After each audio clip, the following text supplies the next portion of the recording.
আমার ভোট আমার অধিকার।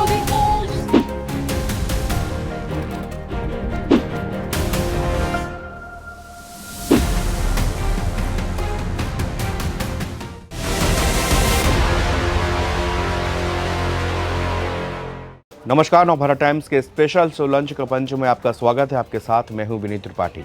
बिहार विधानसभा चुनाव शुरू हो चुके हैं। पहले फेज का मतदान भी हुआ, लेकिन इसके पहले बिहार में एसआईआर को लेकर भारी बवाल मचा रहा। राहुल गांधी, तेजस्वी यादव ने रैलियां तक निकाली। कहा गया कि चुनावों से पहले ये जानबूझकर कराया जा रहा था कि खास तबके के वोटर्स के नाम काटे जा सके। विरोध सुप्रीम कोर्ट तक पहुंचा और सुनवाई के दौरान सुप्रीम कोर्ट ने एसआईआर को रद्द तो नहीं किया, लेकिन चुनाव आयोग को कई सारे सुधार करने के लिए बोले। चुनाव आयोग ने अब 12 राज्यों के लिए एसआईआर का ऐलान किया। इसमें पश्चिम बंगाल भी शामिल है। पश्चिम बंगाल में भी स्पेशल इंटेंसिव रिवीजन की शुरुआत कर दी गई है। बुधवार रात तक 1 करोड़ 10 लाख लोगों का एम्यूनरेशन फॉर्म सौंपा जा चुका है। फॉर्म लेने वालों में मुख्यमंत्री ममता बनर्जी भी शामिल हैं। Booth level officer BLO CM आवास पर जाकर उन्हें फॉर्म सौंपा। हालांकि इस दौरान एक दिलचस्प वाकया भी हुआ। चुनाव आयोग के अधिकारी जब सीएम ममता के रेजिडेंट पर पहुंचे तो वहां तैनात सुरक्षा अधिकारियों ने उन्हें अंदर जाने से रोक दिया।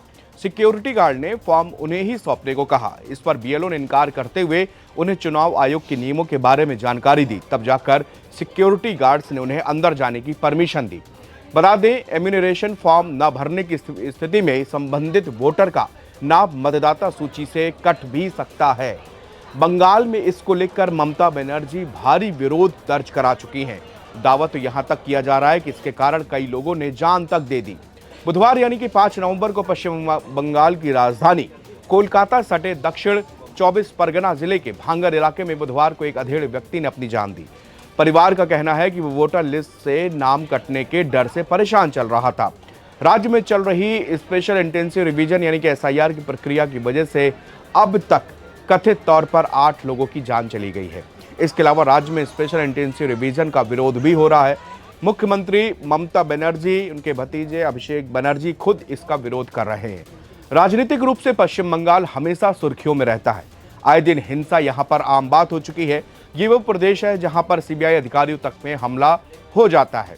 इसके अलावा बीजेपी और टीएमसी नेताओं के बीच हर रोज मारपीट, हिंसा जैसी खबरें आती हैं। दोनों ही पार्टी एक दूसरे पर हमले का आरोप भी लगाती रहती हैं। एसआईआर के ऐलान के बाद से ही पश्चिम बंगाल में इसका विरोध शुरू हो गया। टीएमसी का आरोप है कि केंद्र सरकार जानबूझकर ऐसा करा रही है ताकि यहां के वोटर्स के नाम काटे जा सके और इसका फायदा भारतीय जनता पार्टी को मिले। पश्चिम बंगाल में पिछली बार एसआईआर साल 2002 में हुआ था। इस बार ये 4 नवंबर से शुरू हो चुका है। पश्चिम बंगाल में मुख्य निर्वाचन अधिकारी मनोज अग्रवाल ने मीडिया से बातचीत की। इस दौरान उन्होंने कहा कि घबराने की कोई वजह नहीं है। एसआईआर एक सरकारी काम है। यह पहले 8-10 बार हो चुका है। डर का ऐसा कोई सवाल नहीं है। यह 3 महीने की एक प्रक्रिया है। हमारे पास 80,000 से भी ज्यादा बूथ लेवल ऑफिसर यानी कि बीएलओ हैं जो किसी क्षेत्र में सभी वोटर की जानकारी रखते हैं। वो जानते हैं कौन कहां रहता है, काम के लिए बाहर गया है या नहीं गया। उनके मुताबिक बीएलओ क्षेत्र में जाने से पहले मतदाताओं को सूचना देंगे। बीएलओ कई बार भी घर जा सकते हैं। हमारे पास 294 सब डिविजनल ऑफिसर यानी कि एसडीओ हैं। हमारे पास 24 जिला मजिस्ट्रेट और जिला चुनाव अधिकारी हैं। हमारे पास चुनाव पंजीकरण अधिकारी भी हैं। वो मतदाताओं के संदेह दूर करने में मदद करेंगे। इससे पहले चुनाव आयोग ने पश्चिम बंगाल में वोटर मैपिंग की प्रक्रिया में पाया था कि मौजूदा वोटर लिस्ट में शामिल लगभग 45% नाम साल 2002 की लिस्ट में नहीं थे। इसके मुताबिक सबसे ज्यादा पूर्वी मेदिनीपुर की मौजूदा मतदाता सूची में शामिल 68% लोगों के नाम 2002 की लिस्ट से मेल खाते हैं। दूसरी ओर पश्चिमी बर्धमान जिले में सबसे कम 40% नाम मेल खाते हैं। इसीलिए साउथ 24 परगना में 50%, उत्तर 24 परगना में 42% और कूच बिहार में 46% नाम साल 2002 की सूची से मिलते हैं। इन आंकड़ों की वजह से ही लोगों में डर है कि उनका नाम लिस्ट से हटा दिया जाएगा। इस सिलसिले में मनोज अग्रवाल ने बताया कि साल 2002 में एसआईआर के बाद कुल वोटर की संख्या 4 करोड़ 58 लाख थी। पश्चिम बंगाल में एसआईआर शुरू होने से पहले 27 अक्टूबर तक वोटिंग लिस्ट फ्रीज होने तक कुल वोटर 7 करोड़ 66 लाख थे। उनके मुताबिक 20 साल से ज्यादा समय गुजरने पर जनसंख्या वृद्धि तो स्वाभाविक है, यह सिर्फ बयानबाजी है। जिन वोटर का नाम साल 2002 की लिस्ट में था उन्हें कोई अतिरिक्त दस्तावेज देने की आवश्यकता नहीं है। यही नहीं, जिन वोटर के नाम 2002 की वोटर लिस्ट में नहीं है लेकिन उनके माता पिता के नाम है, उन्हें भी अतिरिक्त दस्तावेज जमा करने की कोई आवश्यकता नहीं होगी। एक और ममता बनर्जी और अभिषेक बनर्जी इसके विरोध पर सड़क पर उतरे हुए हैं। दूसरी ओर आम लोग 2002 की वोटर लिस्ट तलाश की आपाधापी भी मची हुई है। जब से चुनाव आयोग ने 2002 की वोटर लिस्ट का पीडीएफ अपलोड किया है, तब से कई बार सर्वर डाउन हो चुका है, वेबसाइट ध्वस्त हो चुकी है। वोटरों की मदद के लिए चुनाव आयोग ने हेल्पलाइन 1800111950 शुरू की है, जिस पर वेटिंग लिस्ट लंबी बताई जा रही है।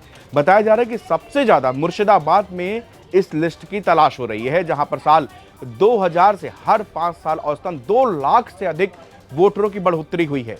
मतदान विशेष पुनरीक्षण अभियान यानी कि स्पेशल इंटेंसिव रिवीजन यानी कि एसआईआर के तहत पश्चिम बंगाल में 80,681 बीएलओ ने वोटरों का दरवाजा खटखटाना शुरू कर दिया है। चुनाव आयोग के नए नियमों के मुताबिक जिन वोटरों या उनके माता पिता के नाम 2002 की वोटर लिस्ट में हैं, उन्हें मतदाता बनने के लिए नए सिरे से शामिल होने के लिए चुनाव कार्यालय में कोई नया दस्तावेज जमा नहीं कराना होगा। इसके बाद 23 साल पुरानी वोटर लिस्ट बेशकीमती हो गई है। रिपोर्ट्स के मुताबिक 2002 में बंगाल में लगभग 4,58,00,000 वोटर थे। अभी मतदाताओं की संख्या बढ़कर 7,62,00,000 हो गई है। पिछले 2 दशक में जुड़े वोटरों के सामने अपनी पहचान साबित करने की चुनौती बनी है। वोटर पुरानी लिस्ट में अपने बाप दादा का नाम भी तलाश कर रहे हैं। पश्चिम बंगाल में एसआईआर की प्रक्रिया 2 दशक बाद शुरू हुई, यानी कि 20 साल बाद। मगर इस बीच राज्य में 2 बार परिसीमन भी हुआ। 2008 और 15 में विधानसभा और लोकसभा क्षेत्रों के भूगोल में बदलाव हुआ, पोलिंग बूथ भी बदल गए। इस कारण नए कई लोगों की विधानसभा ही बदल चुकी है। इसके अलावा अन्य कारणों से लाखों लोग एक जगह से दूसरे जिलों में शिफ्ट हुए। ऐसे वोटर भी अपने पैतृक गांव या पुराने जिले की लिस्ट खंगाल रहे हैं। रिपोर्ट्स के मुताबिक 2025 की मतदाता सूची में शामिल कुल मतदाताओं में से सिर्फ 32.06% नाम ही 2002 की लिस्ट से मेल खाते हैं। पश्चिम बंगाल के मुख्य निर्वाचन अधिकारी सीएओ के कार्यालय के मुताबिक वोटरों की वर्तमान लिस्ट में 7,66,37,529 नाम मौजूद है, मगर इनमें से 2,45,71,114 नाम ही 2002 की वोटर लिस्ट में मिले हैं। दक्षिण कोलकाता में 35%, हावड़ा में 38% और पश्चिमी बर्धमान में 31% वोटर ऐसे हैं जिनके नाम 2002 वाली लिस्ट में हैं। बांग्लादेश से सटे मालदा जैसे जिले में 54%, दक्षिण 24 परगना में 45%, उत्तर 24 परगना में 41% वोटरों के नाम 2002 की पुरानी लिस्ट से मिल गए हैं। उत्तर बंगाल के कुछ बिहार में 48%, अलीपुरद्वार में 54%, उत्तर दिनाजपुर में 44% और दक्षिणी दिनाजपुर में 55% का मिलान हो चुका है। दक्षिण बंगाल के जिलों की बीरभूमि में 53%, हुगली में 56% और झारग्राम में 51% का मिलान हो चुका है। जिन जिलों के मिलान की दर बहुत अधिक है उसमें बांकुरा 89%, पूर्वा बर्धमान 73%, कालपियोंग में 65% और पुरुलिया में 64% शामिल है। एसआईआर शुरू होने के बाद में ही पश्चिम बंगाल की सियासत भी गर्मा गई। ममता बनर्जी सड़कों पर उतर गई। पैदल मार्च के समापन के बाद उन्होंने सभा को संबोधित करते हुए ममता और अभिषेक ने एसआईआर को लेकर भाजपा और केंद्र सरकार पर जोरदार हमला बोला। ममता बनर्जी ने कहा कि चुनाव आयोग की मिलीभगत से भाजपा लोगों का लोकतांत्रिक अधिकार छीनना चाहती है। उन्होंने स्पष्ट कहा कि मैं जान दे दूंगी लेकिन किसी का भी अधिकार छीनने नहीं दूंगी।